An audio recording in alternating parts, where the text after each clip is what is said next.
ফেসের সব জায়গায় ব্লেন্ড ঠিক ছিল, শুধু কপালেরটা উঠে যাচ্ছিল। এখানে আমি ফাউন্ডেশন দিয়েছি আবার। এক তো এটা কেন হয়, প্রথমত ফাউন্ডেশনের কোয়ান্টিটি বুঝতে হবে যে কতটুকু কোয়ান্টিটি আমার লাগবে। দেখো সামনে থেকে আমাদের মনে হতে পারে যে অনেক বেশি ফাউন্ডেশন হয়ে গেছে, কিন্তু ক্যামেরায় কিন্তু ফাউন্ডেশন একদম অর্ধেক হয়ে যায়। তো এমন ভাবে মেকআপের কোয়ান্টিটি রাখতে হবে যাতে করে সামনে থেকেও ভালো লাগে বা ক্যামেরাতেও ভালো লাগে।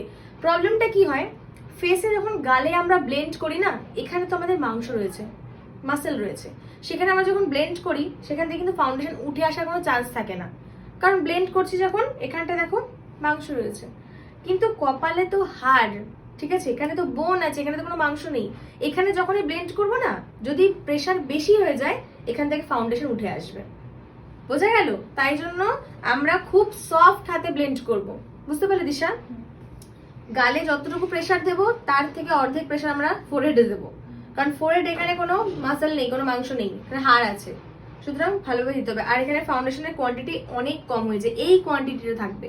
প্রত্যেককে বলছি ফাউন্ডেশন শুধু অ্যাপ্লাই করলেই হবে না, কোয়ান্টিটি কতটা দিতে হবে, কতটা পরিমাণ লাগবে সেটা কিন্তু ভালো করে বুঝতে হবে। ফুল কাভারেজ মেকআপের জন্য কতটুকু কোয়ান্টিটি দিতে হবে, মিডিয়াম কাভারেজ মেকআপের জন্য কতটুকু দিতে হবে, এটা কিন্তু ভালো করে বুঝতে হবে, তারপরে কিন্তু পুরো মেকআপ লুকটা ভালো আসবে।